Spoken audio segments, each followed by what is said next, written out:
Хууль зүй дотоод хэргийн сайд нэмд орж хувийнхаа байшинг хорих ангийн хоригдлуудаар бариулж байгааг баримтаар дэлгэж байна. Нийслэлийн Чингэлтэй дүүргийн 18 дугаар хорооны задгаа буюу бэлгүүн уулын ингэр цөндөрлөх 3 давхар шар хаус бол хууль зүй дотоод хэргийн сайд Ц нэмд оржийнх. Үүнийг 600 мянган ам долларын үнэтэй хэмээн экс ерөнхийлөгч энэ инх баяр тодорхойлсон. Ц нэмд орж сайдын 600 мянган ам долларын үнэтэй хаусны ард талд нь шинээр баригдаж байгаа хос ягаан хаусыг Ц нэмд орж 2 хүүдээ зориулан бариулж байгаа. Хууль зүй дотоод хэргийн сайд болон түүний хүүхдүүдийн байшингуудыг барьж байгаа хоригдлуудаас нэг нь амиа хорлож нас барсан. Хоригдлуудыг ажилуулахдаа өглөө бүр шүүхийн шийдвэр гүйцэтгэх газрын үүднээс микроавтобусаар очиж нэмд оржийн замаар давхиж нэмд оржийн гүүрээр гарan түүний байшин дээр очиж байгааг та харж байна.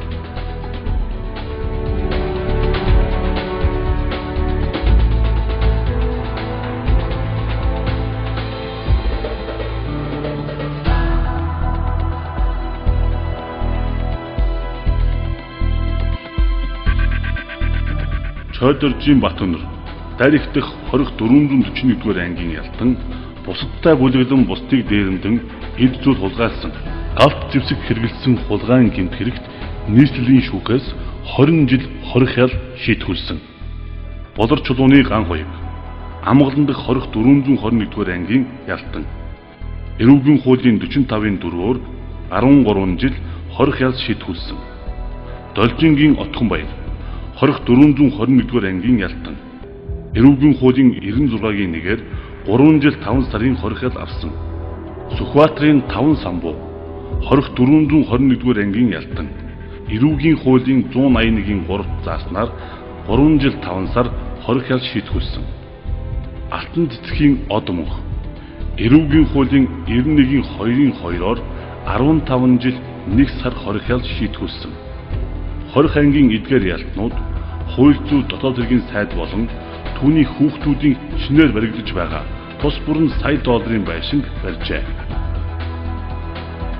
Өмнө нь хууль зүй дотоод хэргийн сайд Ц нэмд оржийн байшин дээр амгалан дэх 421-р ангийн ялтан Ган Туяагийн Чин хүсэл, Дулам дөржийн Өсөх баяр, Наран гэрлийн Мөнх од, Хишиг баярын Ган зүрэг, Гаваагийн Ганбаатар, Жүгдрийн Батсангэл, Бийрагийн Болор тулаг, Нэн сайхны алтан хүү нарын ялтнууд ажиллаж байгаад ангидаа ботсон байна. Хууль зүй дотоод хэргийн сайд албан тушаалан амин хувьдаа хэрхэн ашигладгийн үлгэр жишээг Ц нэмд орж харуулж байна.